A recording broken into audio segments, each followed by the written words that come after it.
I'll never forget the first time I met my wife's parents. And so we were dating for just a short bit, but their parents had known about me for about a year now, as Sharon had interest. And the day finally came when I went to their parents' place to meet the parents. And it was the most welcoming experience I've ever had. Where the first moment I walk in, Sharon's mom, comes to the door and just welcomes me with a hug. And if you're Asian, especially even Korean, that's not common. I was expecting to be grilled, but she just welcomes me and she basically says, "Welcome to the family." I'm like, well, that's kind of rushed, but okay. Welcome to the family. And then I go downstairs and her dad's watching TV, and he looks over at me and says, "Oh, Joel. Good hair, like clean haircut, clean clothes." Okay. And then he looks at the TV again. And that was my first experience meeting her parents. Fast forward about a year. The tone changes. I'm thinking about asking Sharon to marry me. And with that, I wanted to ask her parents for that blessing, for that approval. So I call them and I ask them, can I meet with you? And they know what it's about because they know that we were talking about it. But also they knew because this is the first time I ever initiated a meeting without my wife present. And so I walk in the door and the tone is totally different. I walk in and they sit me down and Sharon's mom just kind of says some words and just kind of sits there. And then her dad looks at me. Much like how I will look at the future husband of Kara. It won't be very welcoming. It'll be, who are you? What kind of man are you? How are you going to treat my daughter? And so he just starts kind of sharing his values. One of the values is you don't ever yell at your wife. You never raise your voice. In my mind, I'm like, ugh, that's going to be hard. He shares other things. He shares about patience, the importance of safety, how safety is first. And so he's a kind of man where if he knows that you are driving on the road with flip-flops or sandals, he'll say, that's dangerous. What if you have to run and flee for your life? You have to always have shoes on when you are driving. I was like, okay, I'll try to do that. And then he says one other thing. He says, read the book of Proverbs every day. There's 31 chapters. Read a chapter of it each day. So I said, okay, I'll try. The whole tone of that meeting was this.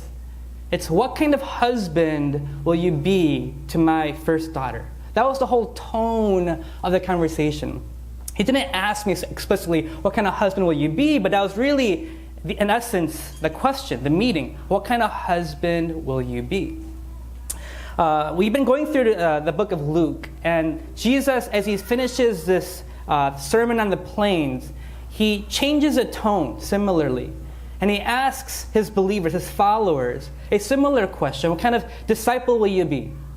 More specifically, he'll ask you, are you going to be a disciple that actually has faith and follows? We've gone through the Sermon on the Plains, and we've talked about this challenge that he leaves off at the very end. If you have faith, you will obey. It's very simple. If you have faith, you will obey. And that's the question that he leaves off with. But at the passage that we'll be looking into today, what he shows us is what this looks like. We all say we have faith. For many of us who have grown up in the church, others of us, this may be our first time. And you're trying to understand what is faith. And that's what we're going to talk about today. Open up your Bibles to Luke 7. If you don't have a Bible, we have Bibles for you on the side in the back. If you don't have a Bible at home, we'd love to give that to you as a gift. But in this passage, we're going to see exactly that question. What kind of faith do you have? What kind of faith do you want? And that's a question, a topic Jesus addresses literally in every page and chapter of Luke. What kind of faith will you have? Will you have a faith that loves him, lives for him, that grows as you grow older? Or do you have a faith that grows colder as you grow older? Luke 7, 1 to 17 is what I'll read right now. And I want you to hear the tone of this passage. Because this is one of the 2 times Jesus actually says and commends someone's faith.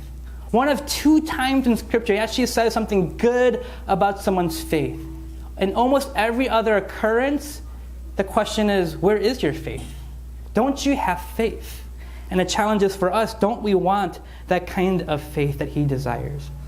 Luke 7, 1-17 is what I'll read.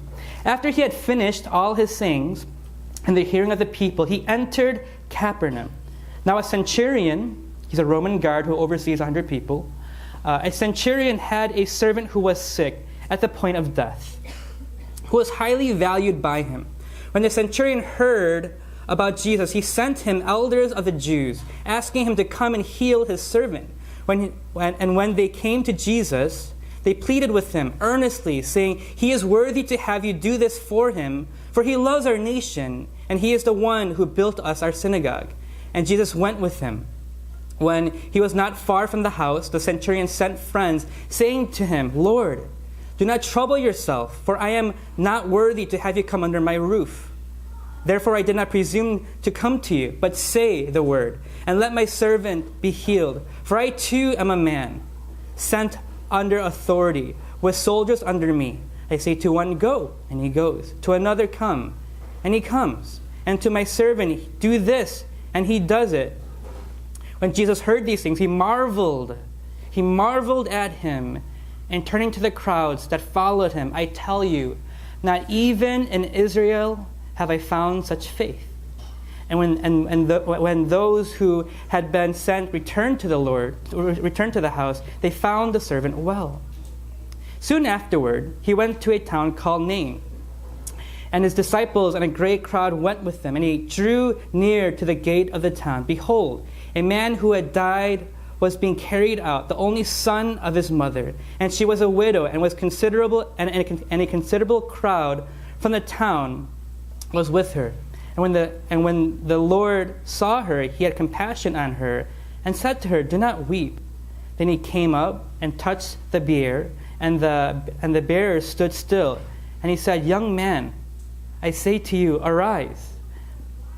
And the dead man sat up and began to speak, and Jesus gave him to his mother. Fear seized them all, and they glorified God, saying, "A great prophet has risen among us, and God has visited his people." And this report about him spread through the whole of Judea and all the surrounding country. In this passage, what you see is Jesus now addressing, he taught for a while what faith looks like. Now he actually illustrates it in real life, how it should look. And he'll actually address to some people, "You're foolish. You don't have faith." And he's very direct, loving but very direct. And this is one of the few times that he actually sees someone's faith and commends it, marvels at it, and he says, amazed by it.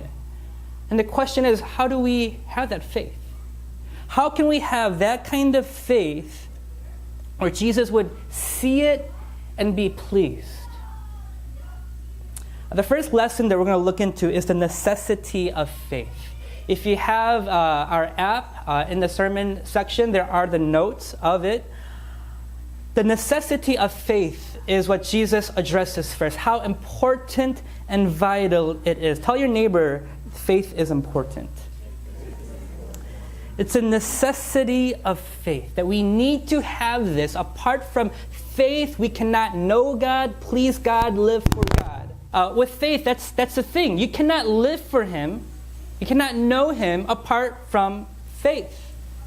But what we try to do is live for Him without faith. And that's what I want to illustrate. I want to illustrate to you, faith in essence is what you need to be able to actually live for Him. Look at verse 9. I want you to, we're going to focus and reread this verse over and over to help us understand what Jesus is getting at. He says, when Jesus heard these things, He marveled at Him.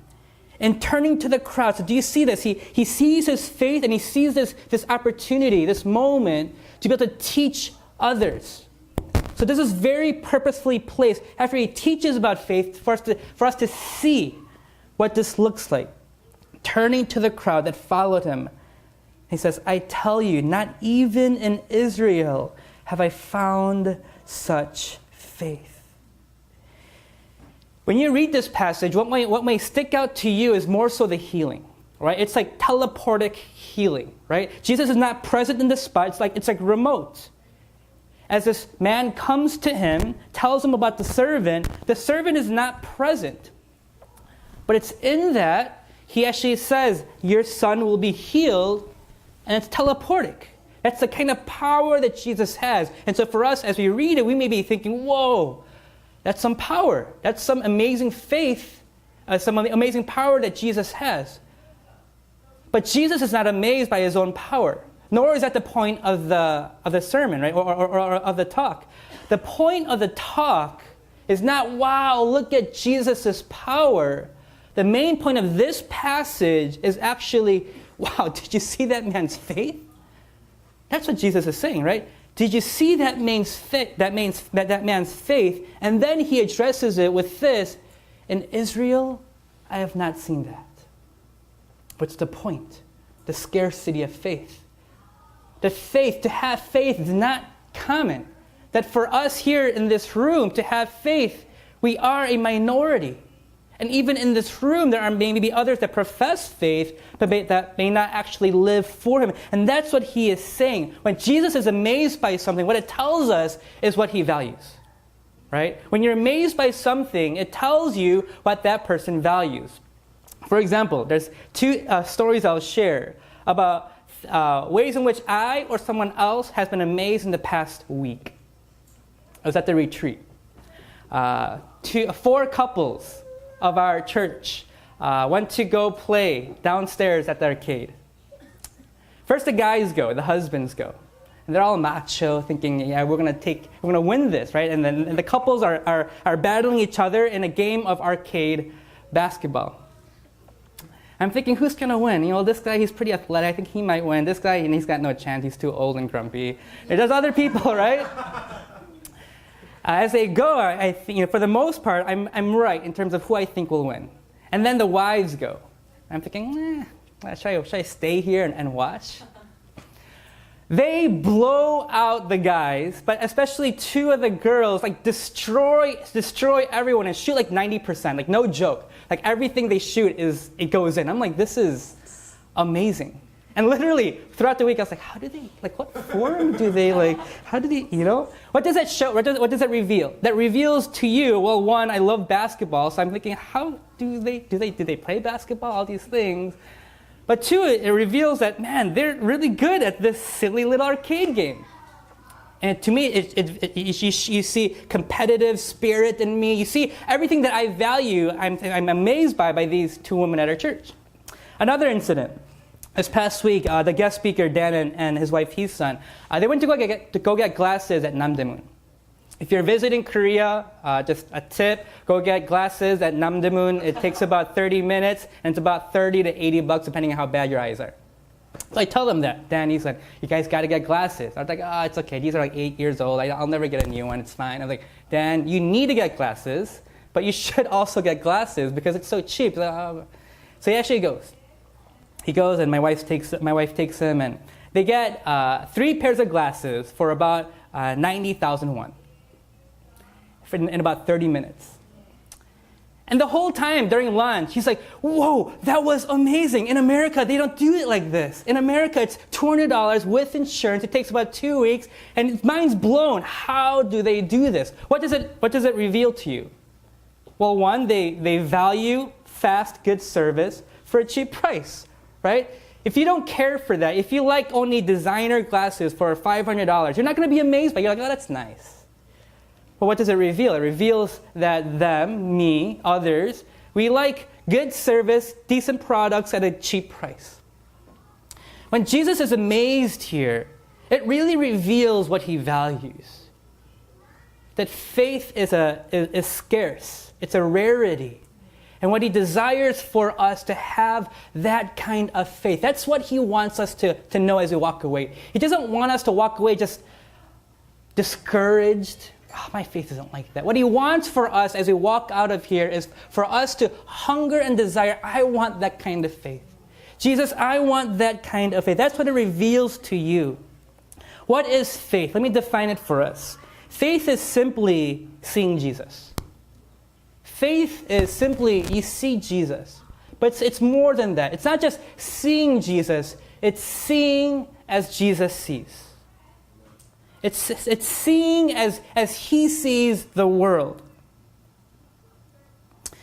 If you read these verses, it reveals to you how simple it was for this man, right? Jesus went to him in verse 6. He was not far from his house. The centurion sent friends, saying to him, Lord, do not trouble yourself, for I am not worthy to have you come under my roof. Therefore, I did not presume to come to you. But then he listened to that. Listen to how simple it is. But say the word, God. Say the word.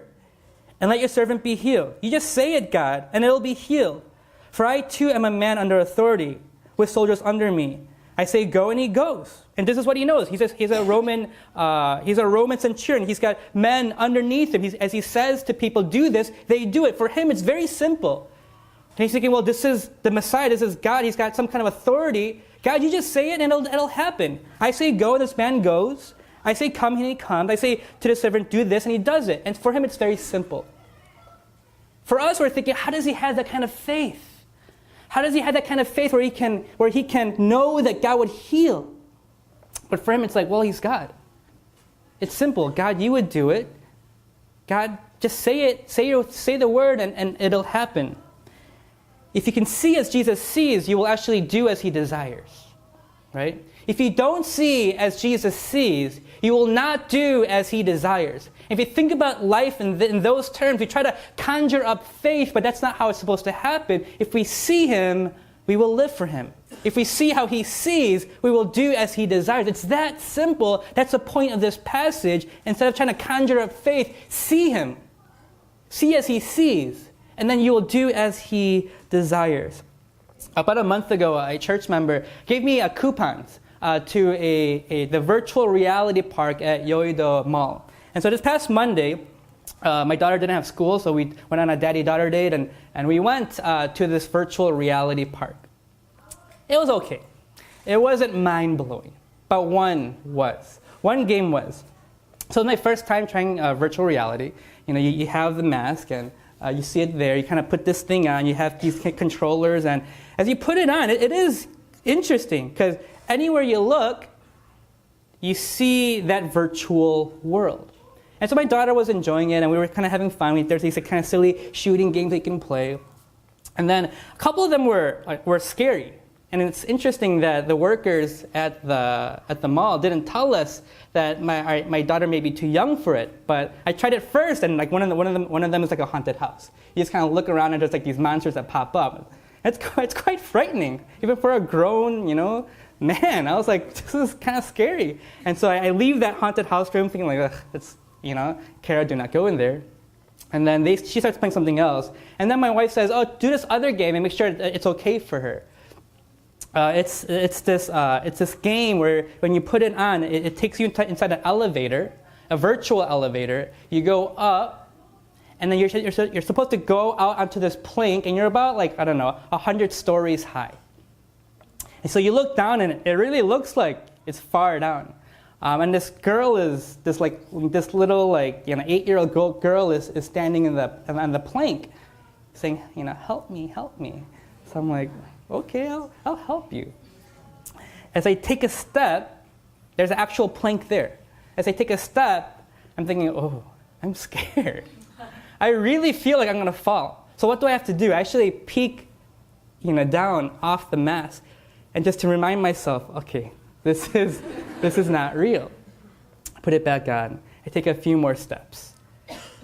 I'm thinking, I can't do it. So I turn around and I go back and I take it off, and then I tell Sharon and Kara, oh, it's okay, she can play.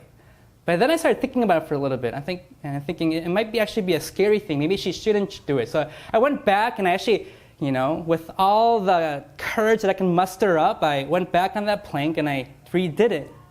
And same. In my mind, I'm telling myself, this is fake. This is not real.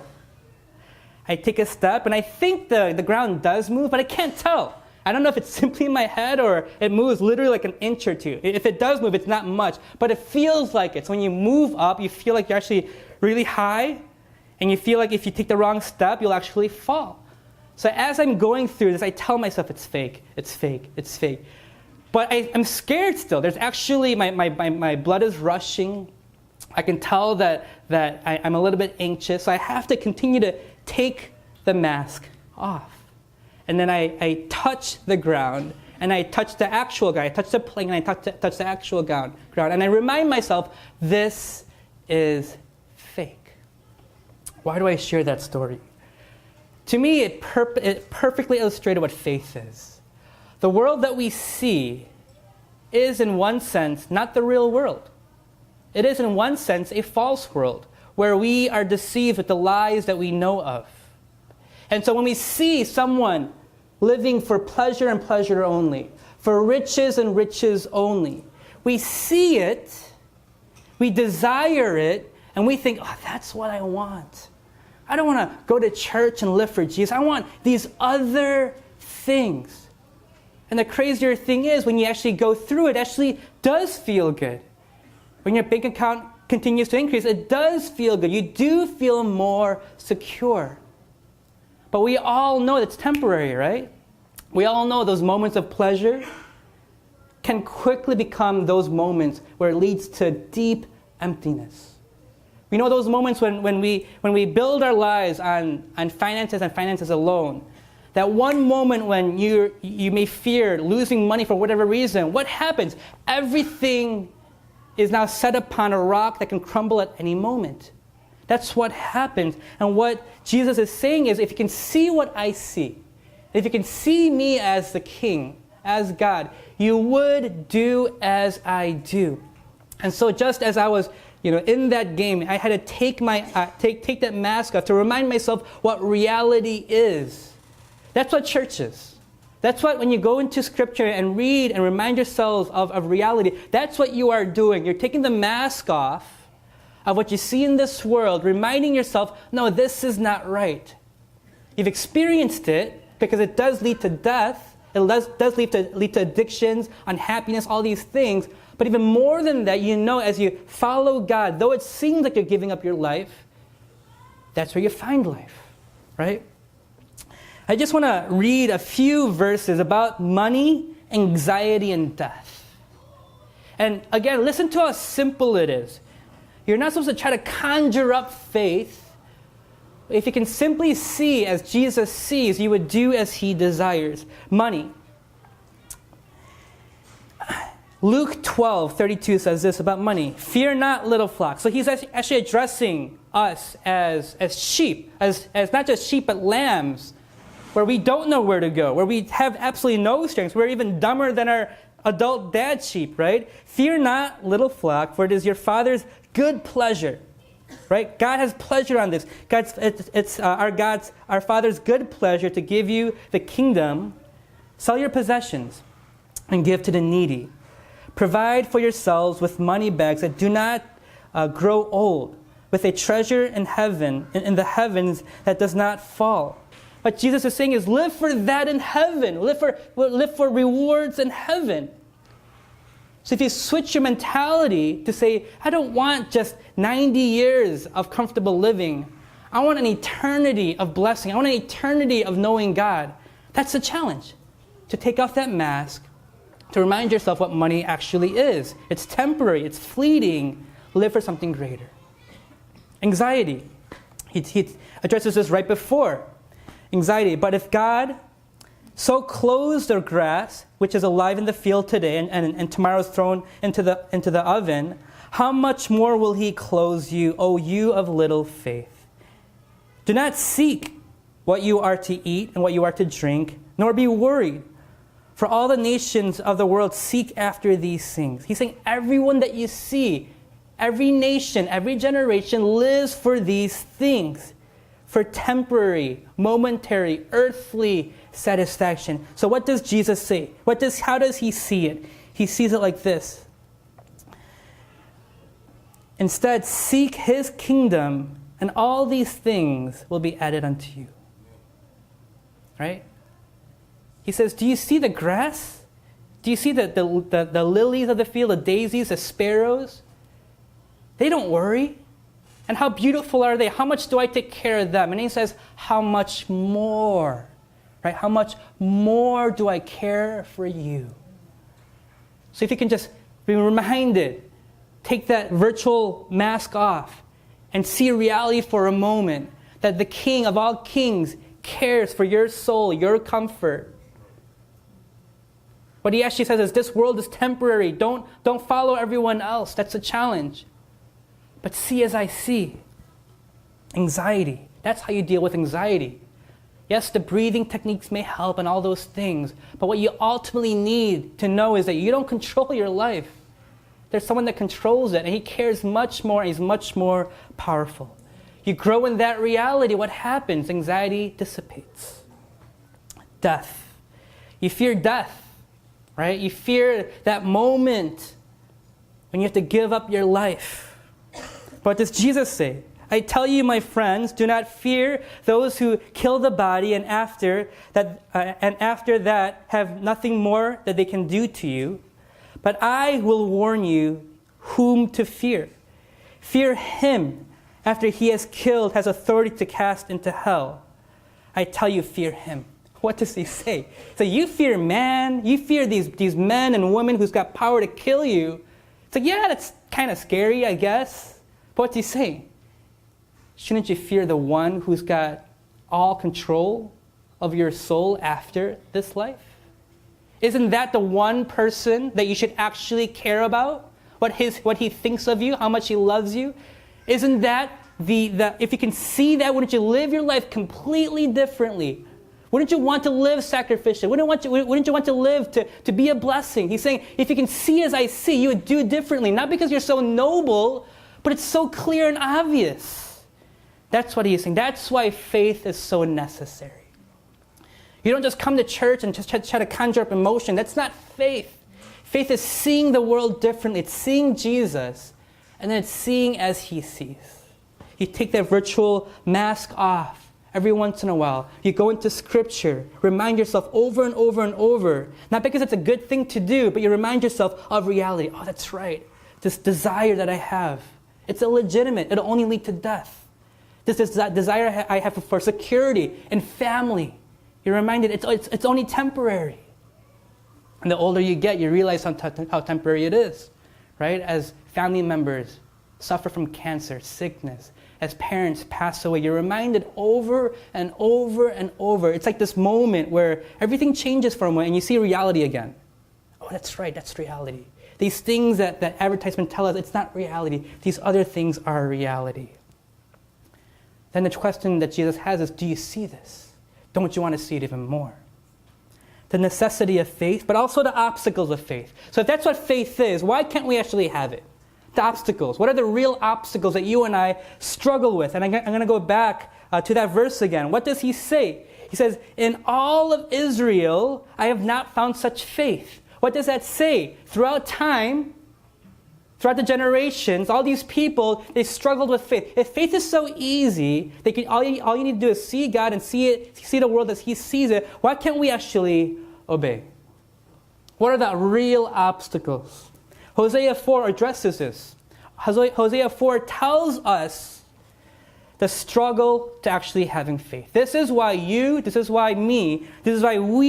we struggle to have faith. Hosea 1 says, hear the word of the Lord, O children of Israel. So this is the prophet speaking to the people about God's heart indictment against them. For the Lord has a controversy, it also means indictment. The Lord has an indictment with the inhabitants of the land. There is no faithfulness or steadfast love, for no knowledge of God is in the land. That's his indictment. He's saying, the reason you don't have faith is because you don't know me, right? You don't see God. Faith is seeing God. You don't see him. You don't know him. But then he goes on further in verse 6. He says, my people are destroyed for a lack of knowledge of knowing God. So why don't they have knowledge? Listen to this. This is why they don't have knowledge. They don't have knowledge of God because you have rejected knowledge. The reason they don't have faith, the reason they don't know God is because they've rejected knowledge. Do you get that? And then he goes further in verse 16. And he says, this is what you are like. He says, like a stubborn heifer. Israel is stubborn. Can the Lord now feed them like a lamb in a broad pasture? Do you see the image of this? God wants to help, but they reject. Do you see what the implication of this is? The reason we don't have faith, the reason we don't know God, is because we rejected Him. That's the indictment. Faith doesn't come to the really smart people, the really spiritual people. The only qualification of faith is that you want it. If you reject God, you reject faith. It's as simple as that. I'm reminded of my twins often. They get so stubborn at times. They just look down, especially one, his name sounds like Buddha. What he really does is he looks down. He stops looking at me. He looks down, and his shoulders actually sag a little bit. He just goes like this. I'm like, Judah, it's okay. It's okay. I think that's the image that we have. God's like, no, you got it all wrong. Chicken is good, right? Beef, it's yummy, eat it, right? This candy's gonna be good, this drink's gonna be good, right? I feel like that's what we're like often. God wants to give us something, He wants us to do something, but we have our head down when we're determined to think, no, that is not good for me. Matthew 5:8, blessed are the pure in heart, for they will see God. That's the only qualification. You want it. You want to be pure. You want to know Him. If you have a pure heart, you have a humble, you just simply want to know Him, you will see Him. Ravi Zacharias, a well-known preacher, apologist who travels the world, is a conclusion of this, of what people are like. Most people in the world would go God's way if God would go their way. That's the indictment that Ravi Zacharias, who travels all around the world, he says, everyone wants to know God, yeah, sure, but you want to know Him only on your terms, only in a way that you want Him to behave. But the question is, will you go God's way? Do you have a humble heart? Will you let God be God? The implication of the obstacles of faith is simply this: you have to fight for faith. You don't coast into faith. You don't just walk on the beach and you have this moment where your heart completely changes. Yes, there may be a moment you see the beauty of it, but what happens? You just go right back to your old way of thinking. And the challenge is this: do you want faith? Do you want to know Him? That's what Jesus is asking. The last part of the Sermon on the Plains is, do you want this kind of faith? And then He shows a man who, it's so simple for him. He tells a servant, go and do this, and they do it. And he says, whoa, this man's got great faith. But so simple for him. What's the obstacle? Do you want to know Him? The only reason we don't see is we've chosen not to see. The only reason we don't believe is we've chosen not to believe. The only reason we don't grow is because we've chosen not to grow. We've chosen to live a comfortable life. The only reason we don't change is because we don't want to change. That's the reality that God is asking you to be faced with today. You struggle with these things, and really, what does Jesus often ask those who want to be healed? Do you really want it?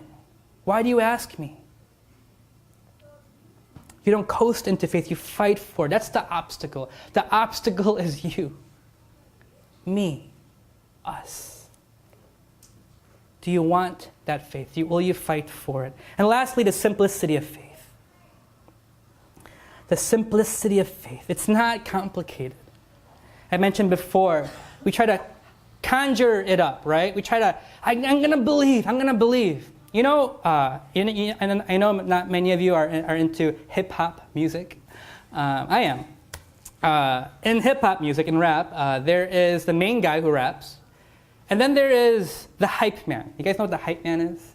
It's the guy, when you hear a song, he's like, yeah, you know, and then he does other things. I can't do anything more, but he's the one that kind of gets everyone into the music. He's the hype man. That's what we try to do spiritually.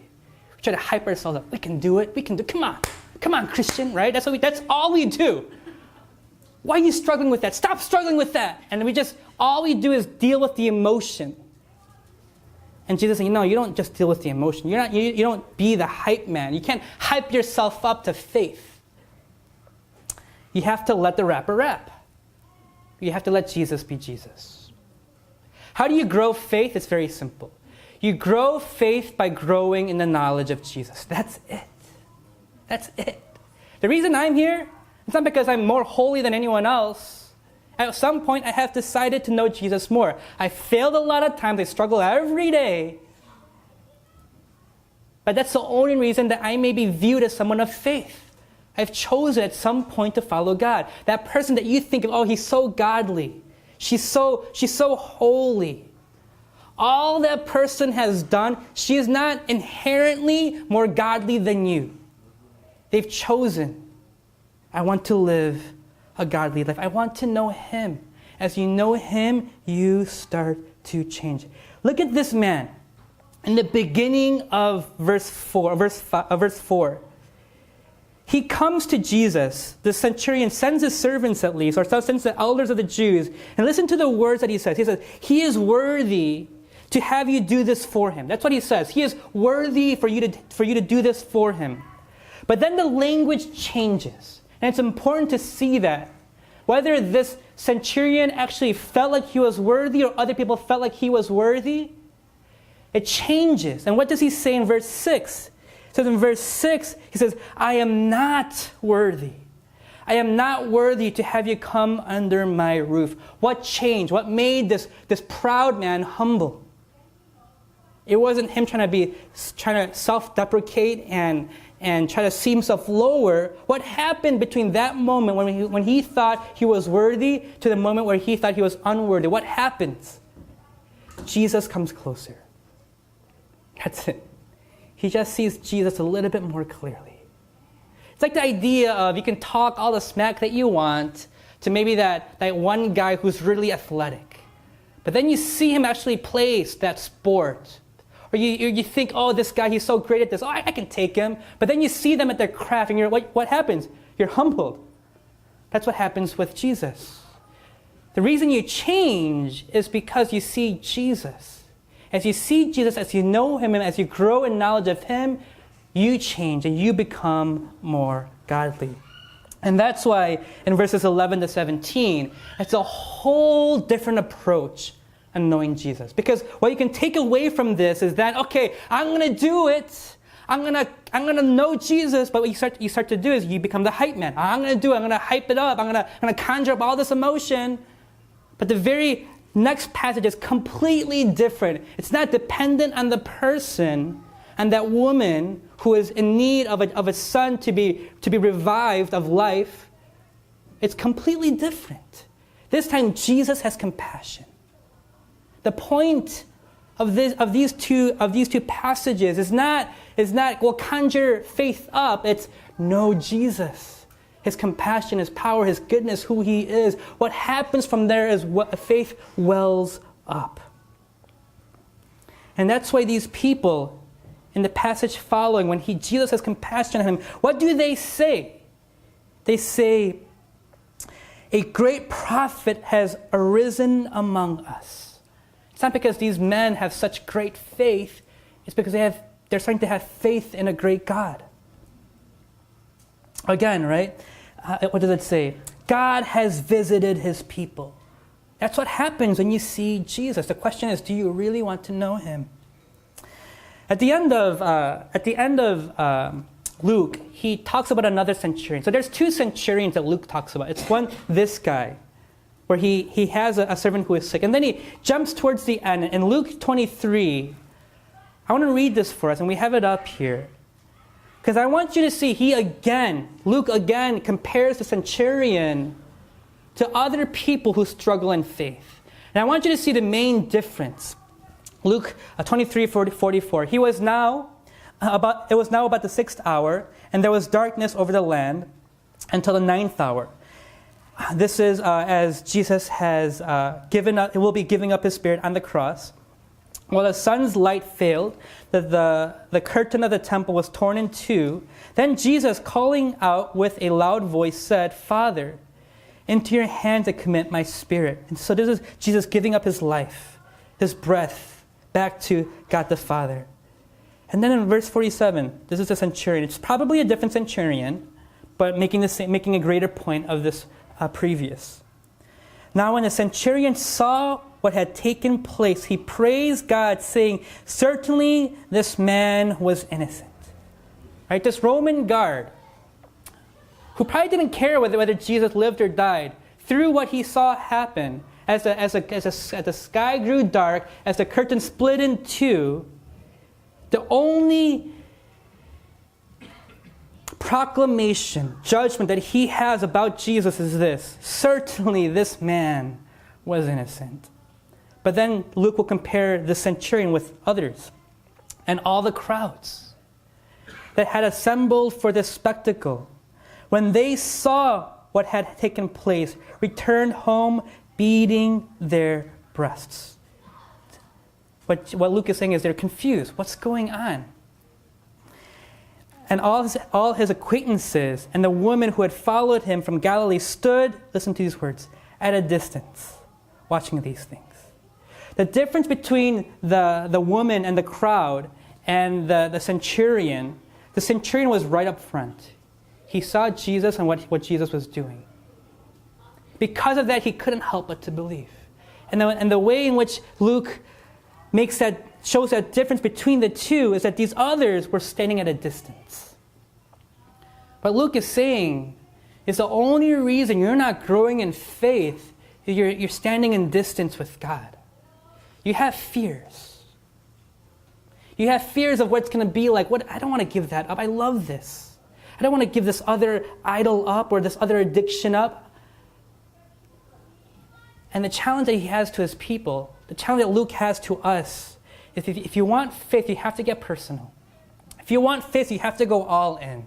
If you want faith, you have to want to know him more than anything else. You don't go 90% in and 10% out. You go 100% in, and it's only in that place you come to know him. You start to see him. You start to see as he sees, and then you live as he desires. That's the challenge that he has for his people. That's what God did. He has come. He doesn't stand up in heaven like all other religions and say, you better believe. Christianity is radically different. It's God who came. It's God who loved. It's God who became flesh. He can wipe away your tears because he wept. That is the kind of God that he asks you to know and to worship. He's a God worth knowing. Whenever these other men and women come to Jesus, Jesus often says, don't be afraid. Do not be afraid. Because we've got fears. We don't see as he sees. We think if we give this up, all hell will break loose and we'll be unhappy.